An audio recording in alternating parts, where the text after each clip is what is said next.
It's not difficult to be right, but then you will be right and alone. Hi everyone, Dhru Purohit here. Today, my guest is none other than Esther Perel, and she's going to be starting off by talking about one of the top things that couples do, that people do, that zaps the love from their lives, that prevents them from finding the love in others and in themselves. And you might be doing this. I know I'm guilty of doing it sometimes. Stay tuned to find out what it is.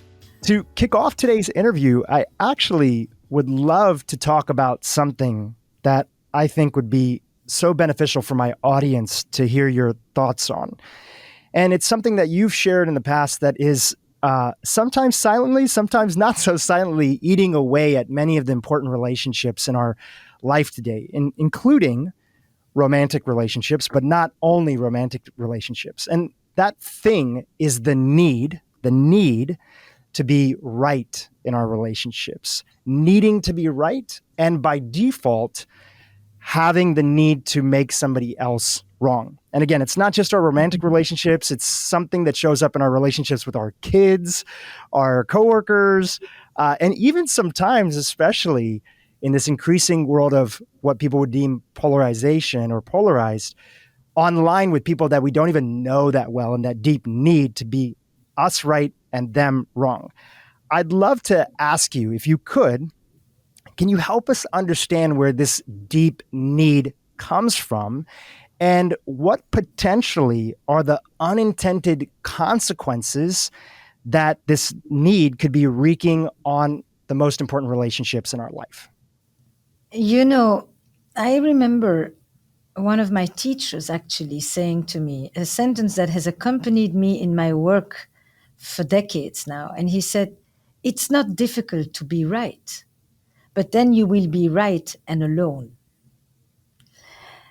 The challenge of being right is to not disconnect, to not sever the connection with the person with whom you're having the conversation with, so that you can hold multiple realities, multiple truths, multiple perspectives at the same time.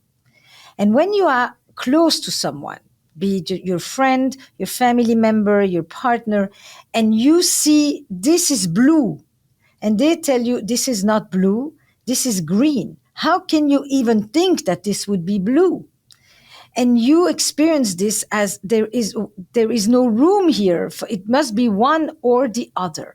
This is what happened, rather than this is how I remember what happened, or this is my experience of what happened. You know, a lot of talk in relationships is pseudo-factual talk. It's our subjective experience, but we present it like we know. This is it. And therefore, if you have a different experience, it becomes an either or. One of us must be right and one of us must be wrong. And people have all these ways of splitting the difference to kind of say we can agree to disagree. But when people agree to disagree, they're not staying connected. The ability to connect is really this.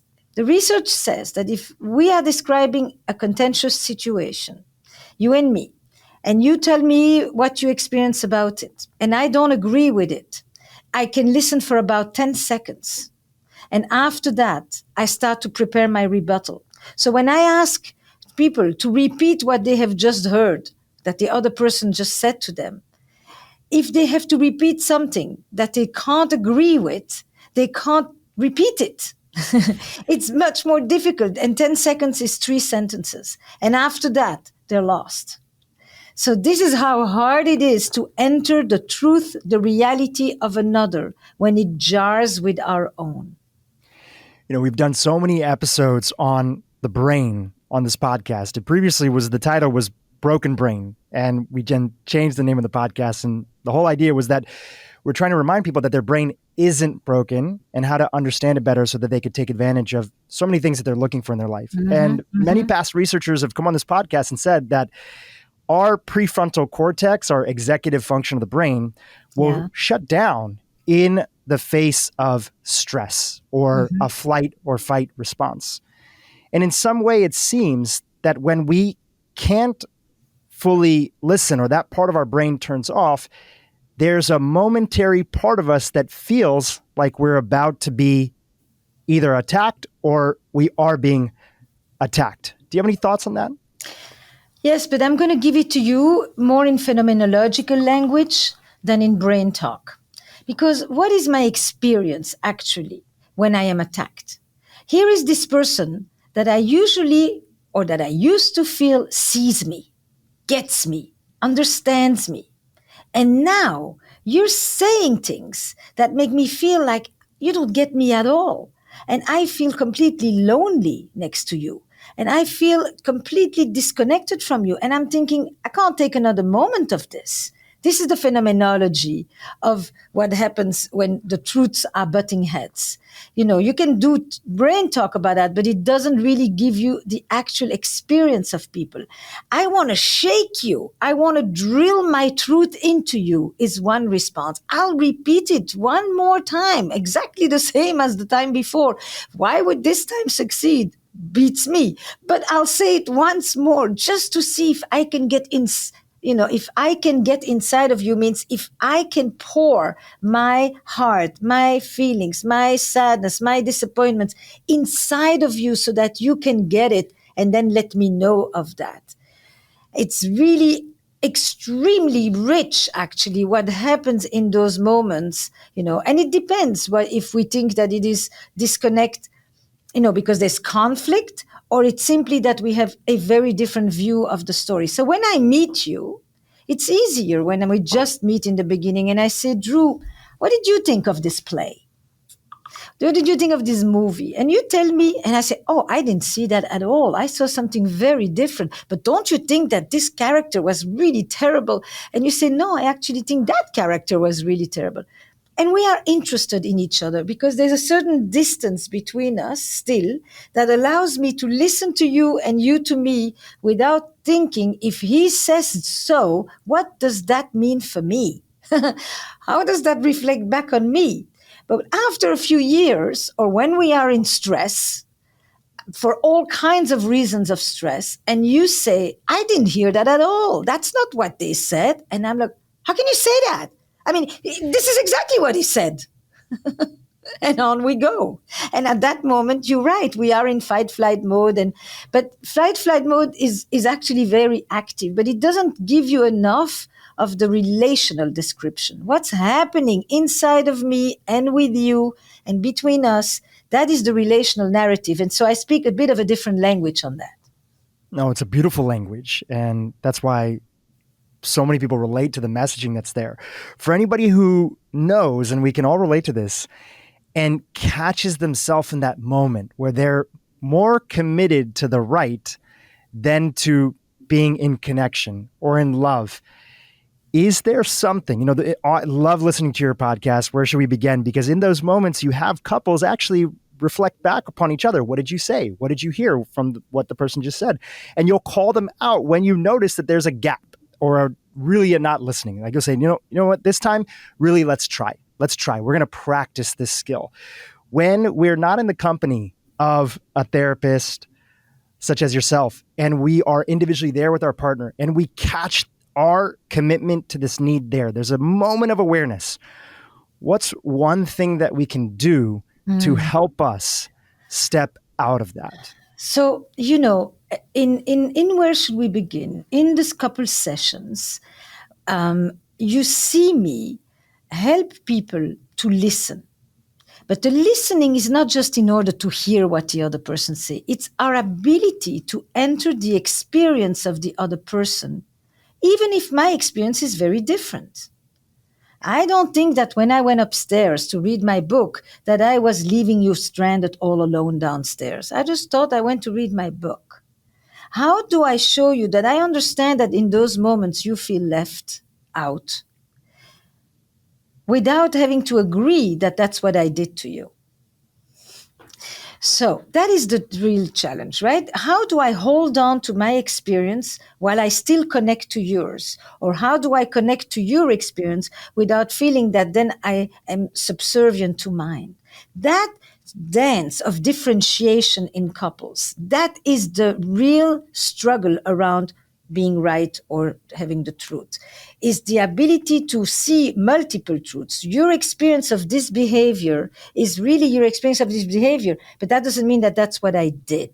So what's one thing people can do when you're in that conversation? Sometimes, I'm going at it with my husband or my sons or and I'm thinking, ooh, it's so hard for me to hear them say this. And then I think, okay, reflective listening.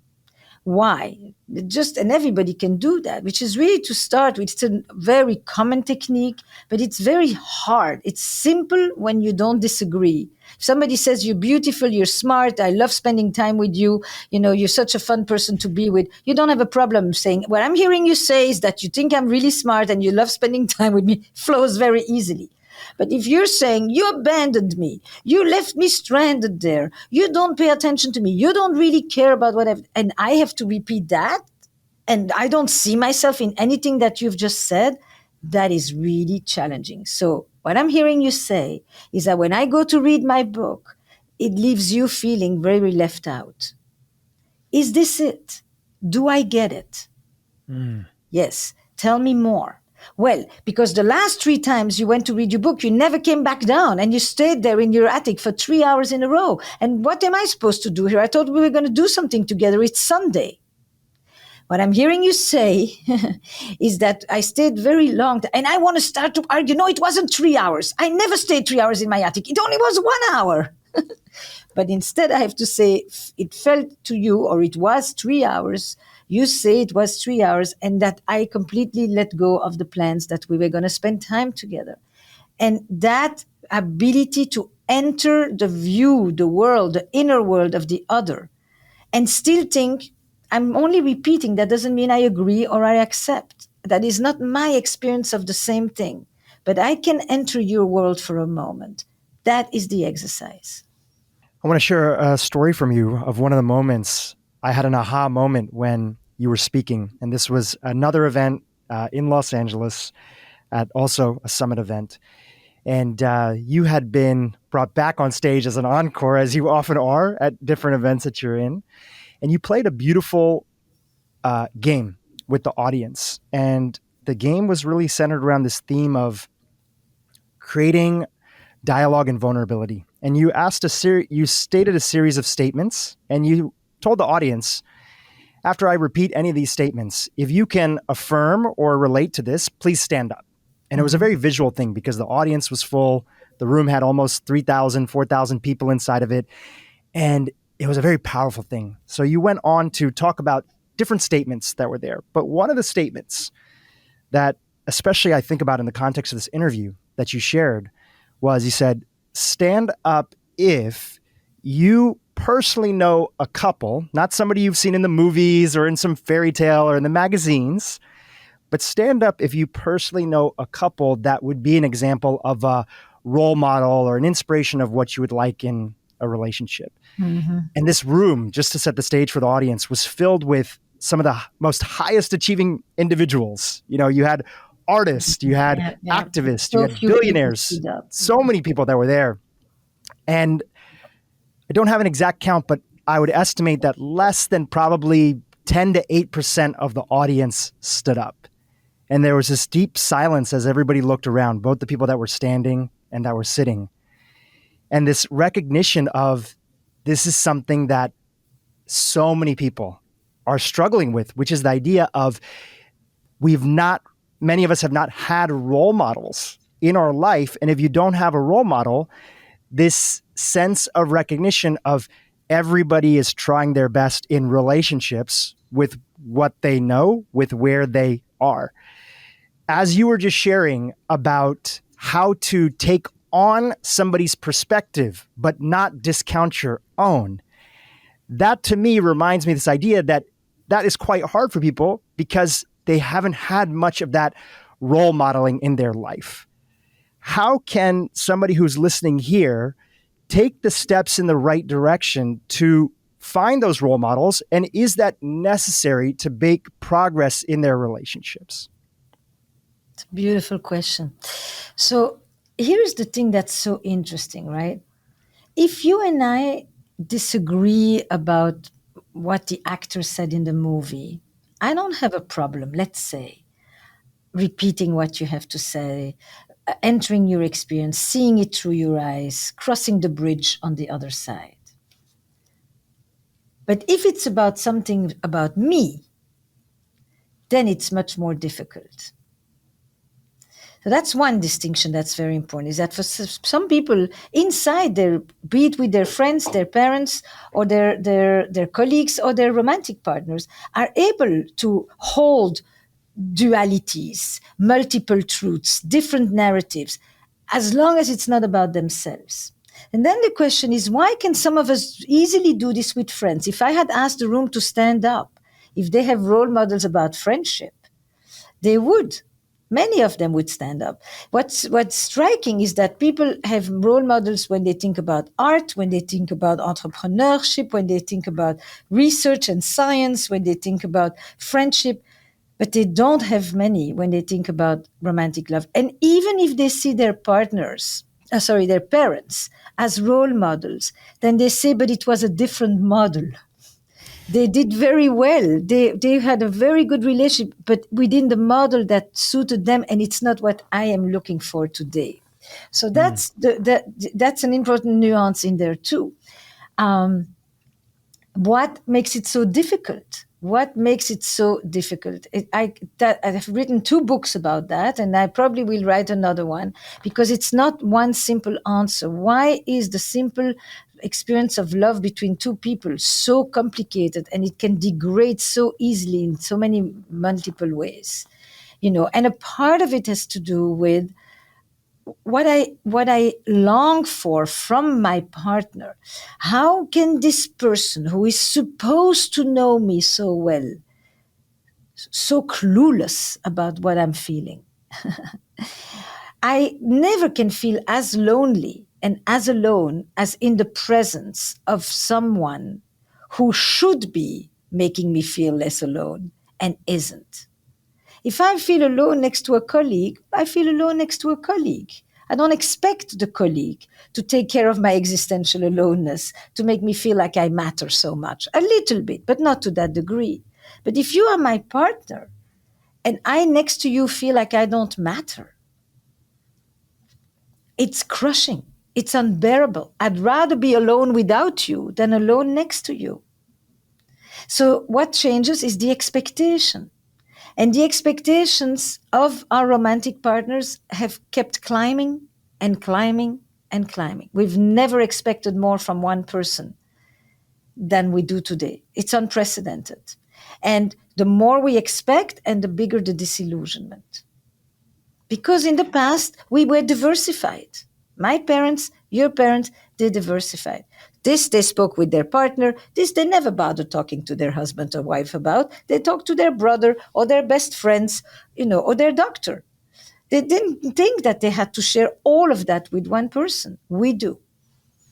That's one of my favorite quotes of yours. What we used to expect from an entire village or get from an entire village, now we're looking for one person to fulfill that in our lives. Has the last 18 months, 2 years made that problem worse or made that problem better?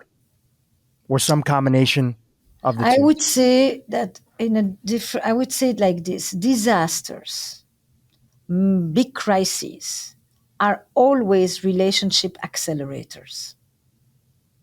Because, and if you want to put it in the context of the pandemic, of the social and economic upheavals, of the racial reckoning, of the full spectrum of instability, of climate change that we are experiencing, the basic shift when there is a crisis or a disaster is the sense of fragility. Life is short. Mortality hovers around you.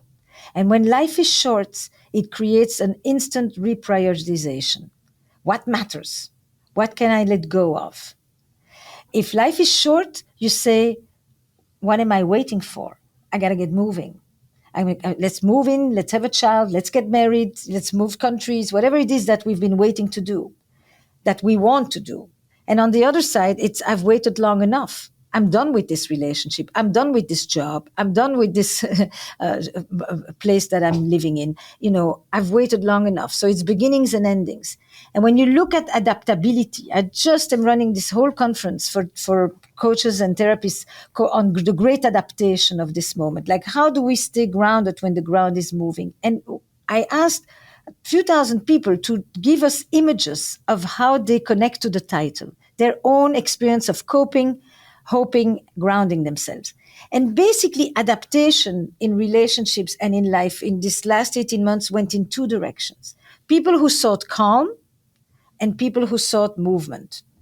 People who wanted to sit on their yoga mat, meditate, ground themselves in stillness, in rituals and routines that they were holding on to, and those who wanted to let go, declutter, put themselves in a van, start traveling, run in nature. I can't tell you how many pictures of sneakers I got, and then of course how many pictures of pets I got. But adaptation went in two directions: holding on and releasing.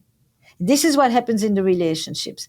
People are either wanting to let go of what they no longer want to tolerate, or they really want to treasure and be so grateful for that which they never really appreciated enough.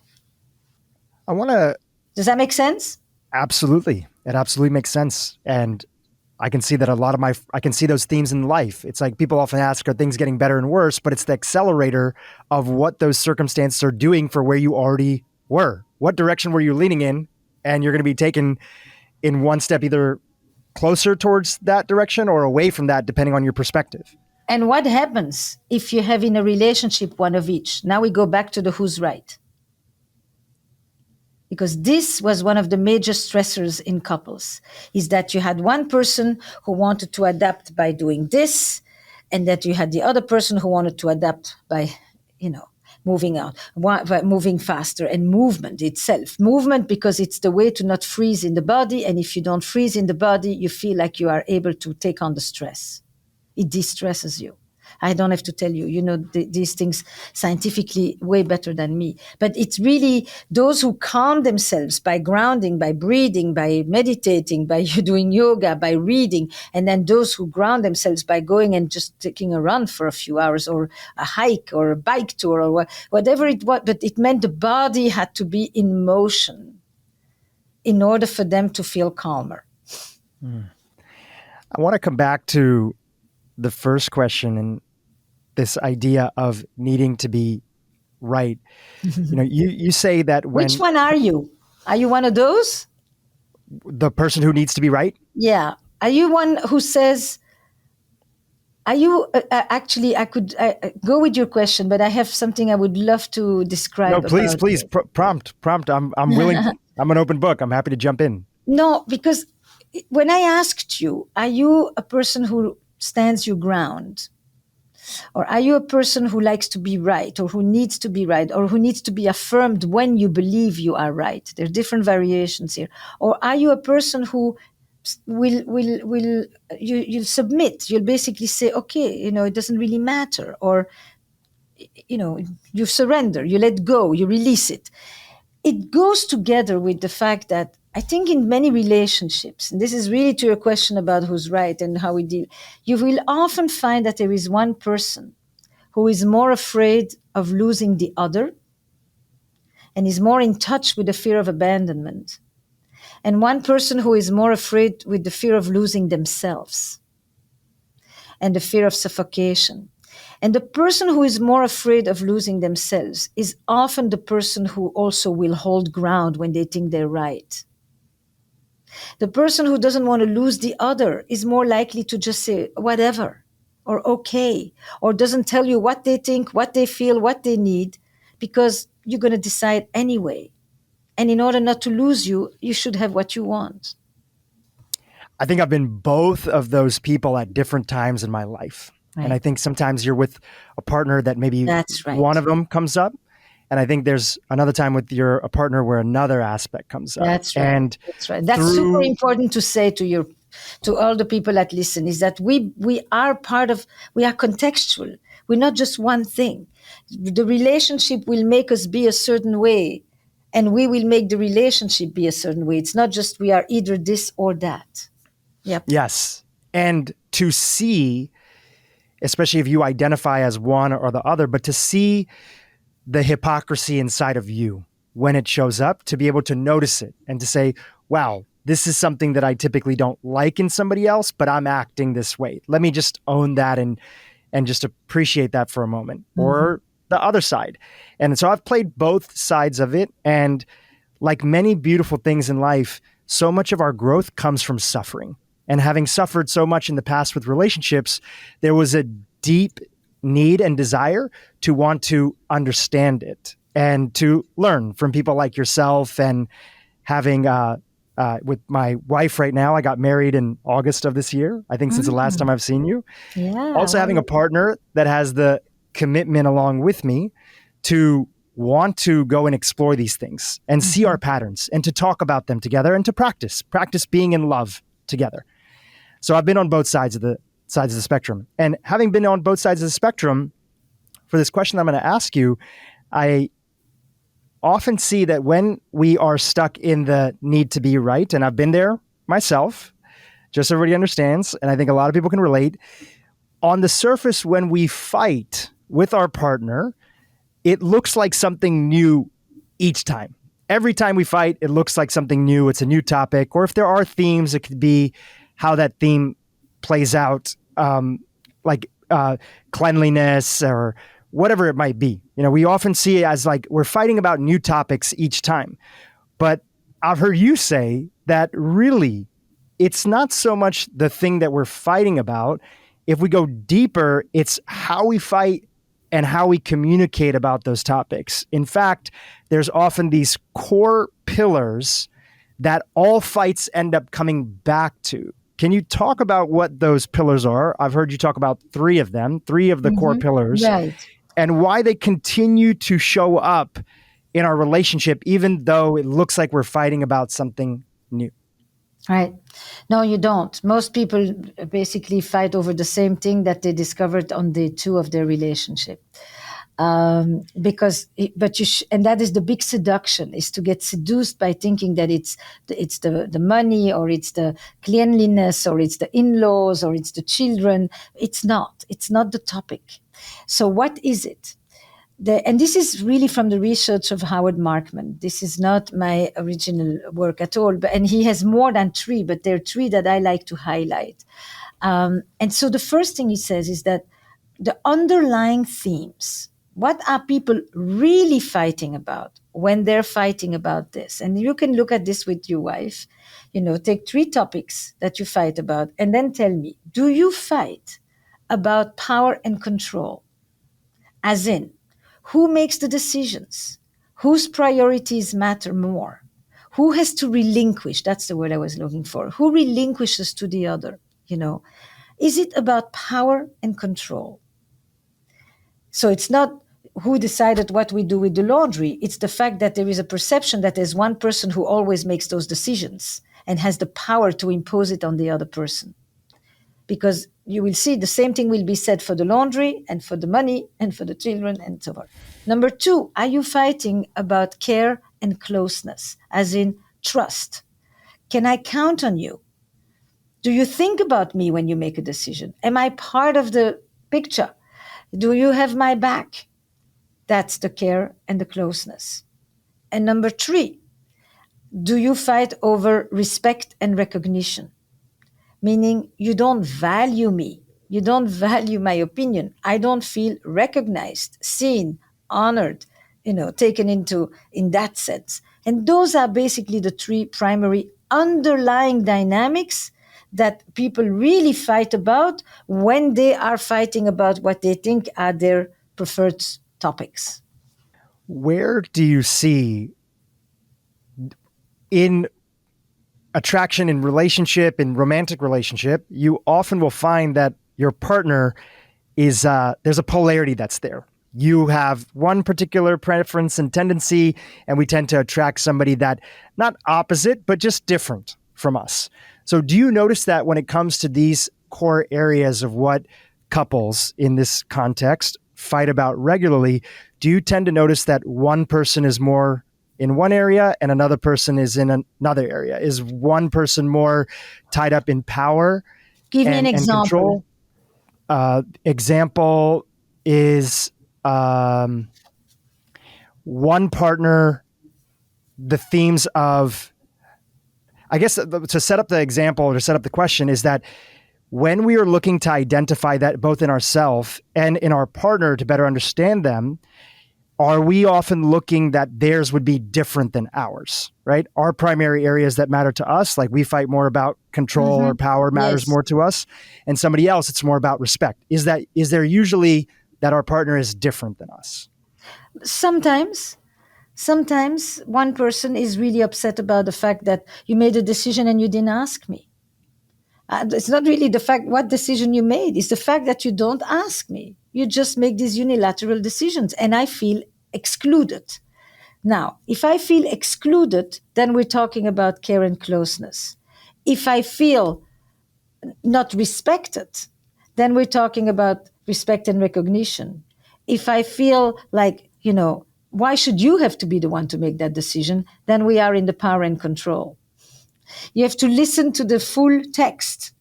This is very, we learn to analyze these things frame by frame, sentence by sentence. So we have an argument, and what I say is going to be one way to really see what is it that really gets me here. Is the fact that I don't feel you care about me? It's the fact that you want to impose yourself over me? Or is it the fact that you don't value what I have to say, that I don't have contribution, that I have no influence over you? And this goes in both directions.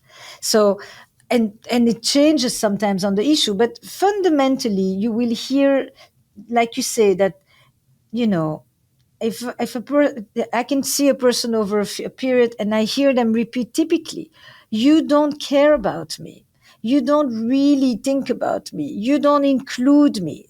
And then I know the theme, of it's closeness.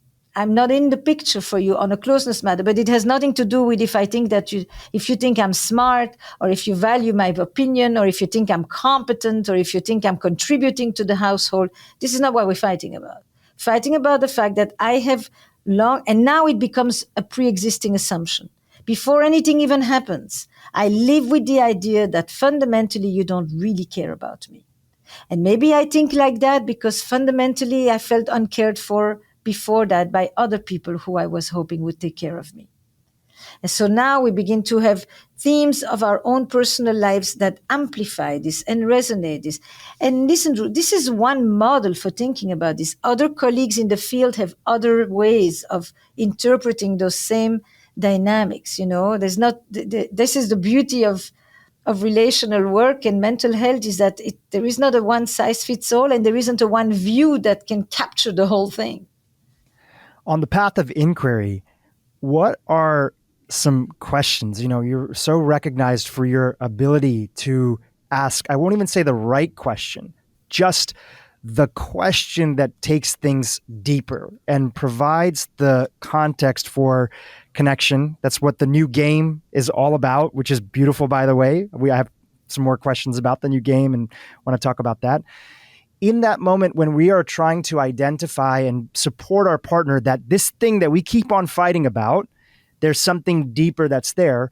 What is a possible? It's not the right question. It's so personalized. It's related to the what's going on with that couple. Maybe they're in therapy. Maybe there's not. But what is one potential question that we could ask if we're genuinely trying to step into being open?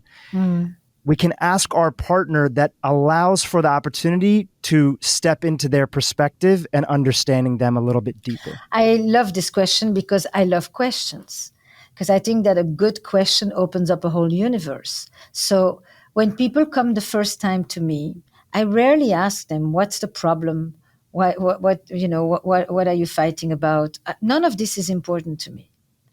I mean, I get that in a few minutes. I also get in a few minutes when they have written to me their story.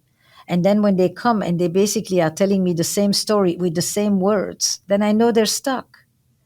It's like they say the same thing over and over. And if they say that to me, and I've just met them, then I'm sure they also do this with each other. So everything I do is to try to open up new possibilities, not to go where they are, in a way. It's a bit reverse of what typically we say we should meet people where they are. I do that, but I do it differently. So some of my preferred questions on a first session is, what would you say is a vulnerability that your partner struggles with?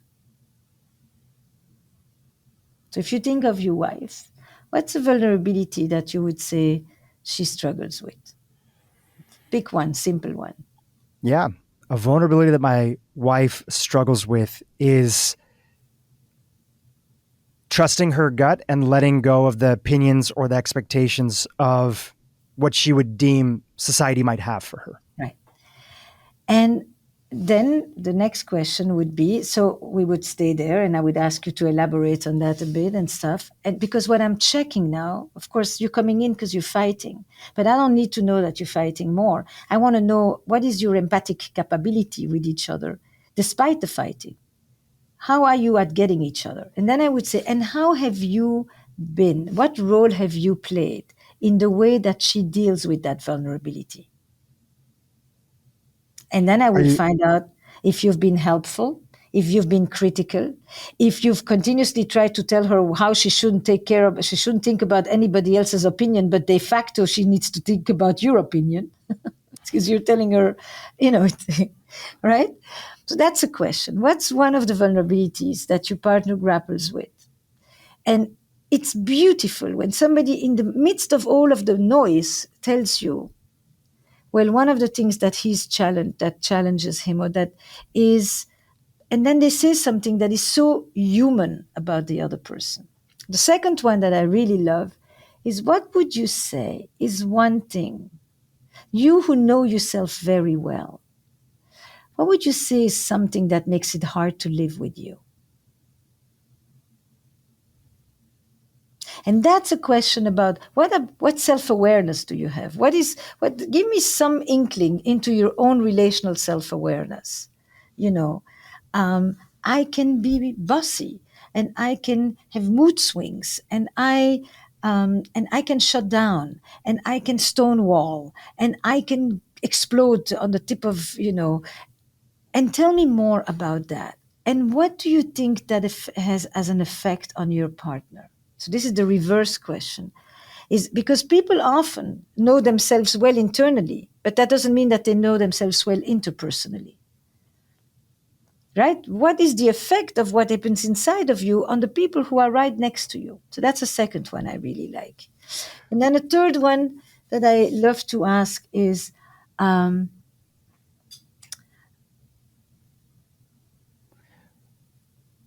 oh, there's so many. When there is a mistake, do you tend to would you see yourself as the person who tends to instantly think who can be responsible for that? Or do you tend to just think more about, your own responsibility towards that thing? Do you tend to be more an externalizer, as we could call it, or do you tend to be more someone who has a tendency towards self-blame?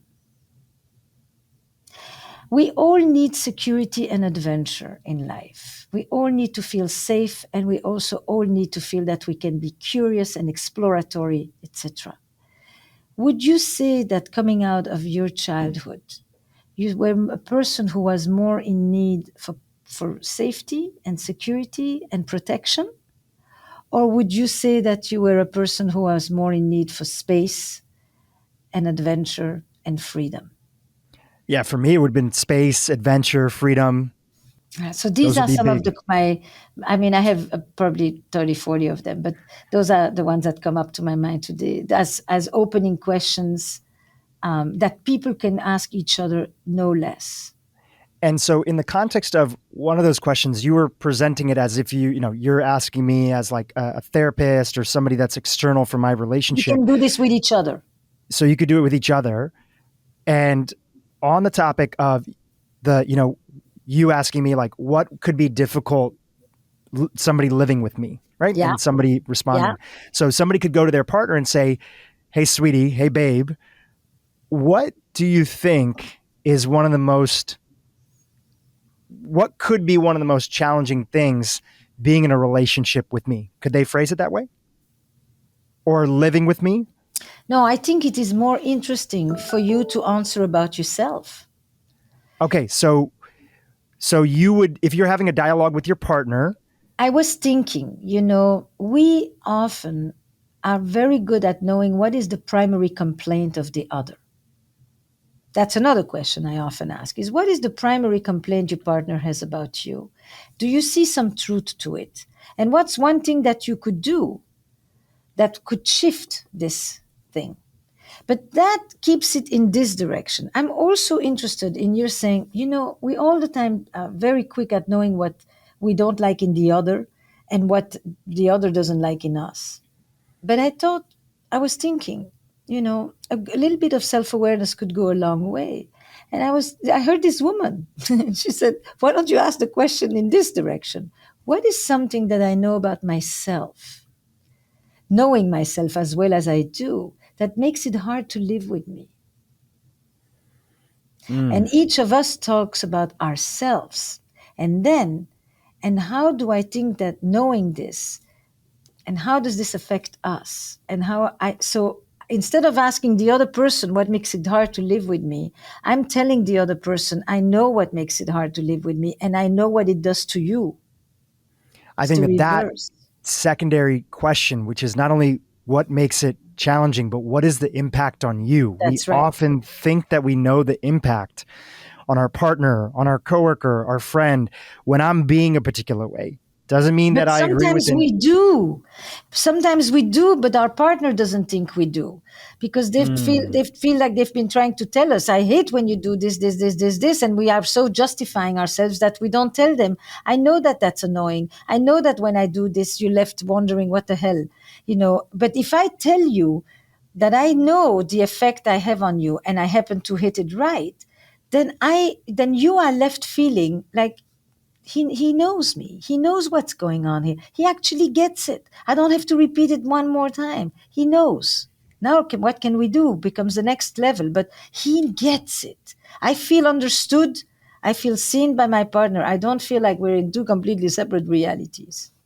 When we feel seen, when we feel understood, now it's a preference conversation. Now it's a practical. Now it's we're supporting each other with helping each other meet each other's needs. Hey, I would like it if you would, do the dishes before I come at home, or here's the responsibilities that I need help with. But when we are not seen, or when we don't feel seen by our partner, when we don't feel understood, it's very difficult to enter into the next step, the next dimension. And that's one of the reasons that I so deeply appreciate and want to just take a few moments to talk about this new project that you have, the game, Where Should We Begin?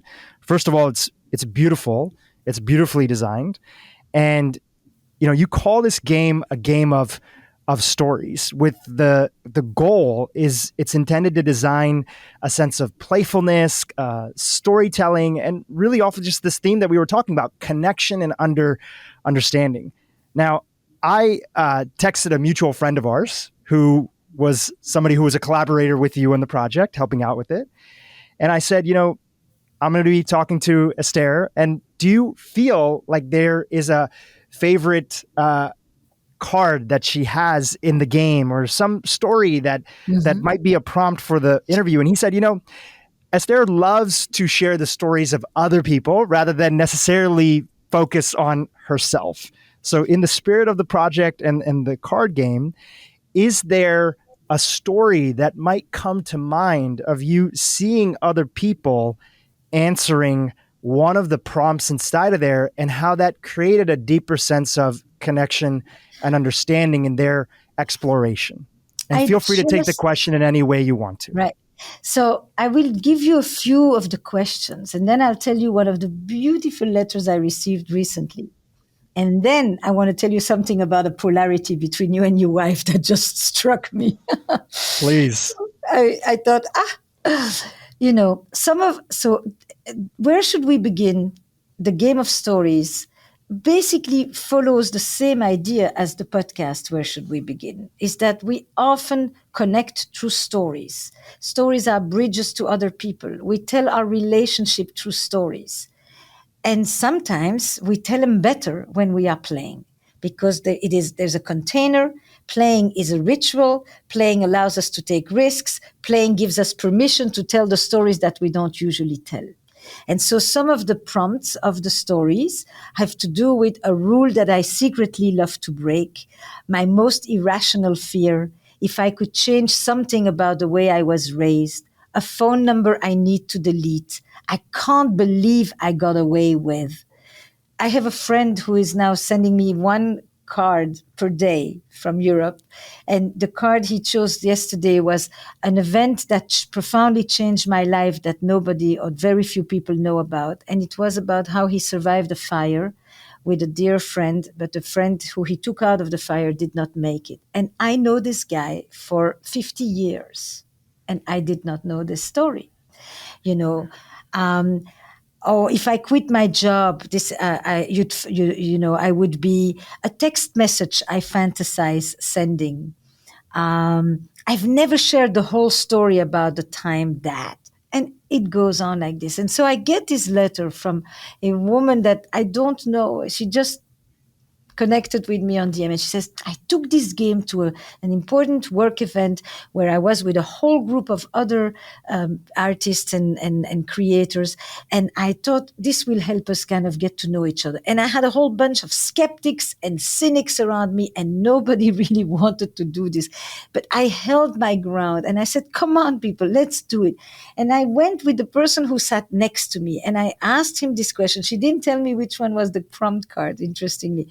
And she said, it happened to be the most skeptic of them all. And lo and behold, the guy started to tell a story that was just unfathomable. And from that moment, people began to engage with it. And then another 5 people joined. And by the end of the evening, we had a completely different week ahead of us because we talked and shared things that in your life you wouldn't be telling to people you've barely met. And it goes from the barely met to people who are playing with their teenagers, to people who are playing with their partner, to people on a first date. And that's the richness of stories, is that you can adapt the story. I tell you a story when I know you and we know each other in an interesting way like that. Differently, if I ask you the question, a dream I've never shared, if you will, you can adapt it. You're going to say something different on a first date than if you're talking to your children, than if you're talking to your wife. But what is beautiful about stories is that we love to listen to stories. We go to bed as children listening to people read us stories. Stories are an entrance to the world, to the inner world of people, and it's fun. And it helps us at this moment with the fact that we lost so many connections during the last 2 years. And this is a wonderful way to deal with our social atrophy and our kind of hunger for intimacy. Many of us lived in pods for quite a while, and we lost the broader community. And playing with a lot of people brings back that whole, and there's a whole way in which I can force you to answer a certain card because I really am curious. So there's a bit of a peer pressure dynamic in there. And I thought during this pandemic that there needed to be a way that was playful and fun for us to deal with some of the very things that we were often very serious about. That really was the way that I said one day, literally, I woke up, I'm not a player. I never play games. I'm not into cards. And I woke up and I said, I did something that is alive, that is fun, creative, and playful, and allows us to reconnect with spontaneity and improvisation and eros, what I call, which all was kind of, muted for so long. And that was that. I said, I want to create a game. And my team looked at me like, what else? Well, the reason that I love the game, and I know we're wrapping up here at the end of our hour together, the reason that I love the game is going back to that very vulnerable question that you asked the audience, asking them to stand up if they've had role models or examples or things that they look up to. We have never had so much potential for deep, meaningful connections in our life. There's so much potential. There's so much empowerment that's happening in society. There's so much education that's out there. The potential for deep and meaningful connection has never been greater. And the need for practical steps, especially for those who feel like they have not had examples of what is an open-ended question to somebody that I love, that I'm deeply interested in wanting to get to know better? What does that look like? And having that role model in the form of this card game, in these questions, is a very lighthearted way to step into something that the world needs more and more of, that we're all craving, which is this sense of understanding and knowing that we're not on this journey by ourselves. And you can't do it if you can't also try to practice it and give it. So I just want to acknowledge you for putting together an incredible product. And everybody listening, the link is in the show notes and you can find it. Where Should We Begin? Card game. And Esther, I just want to thank you for sharing your knowledge and wisdom here with our audience, and just for the work and the commitment that you've put out over the years, which is not just saying yes to the incredible opportunities. As somebody who also has admired you as an entrepreneur, I know you've had to say no to so many things to keep your message on point and on vision and continue to bring the gifts that you have to the world. So I just want to acknowledge you for everything that you've built. And thank you for coming on the podcast. Thank you so much. It's a pleasure.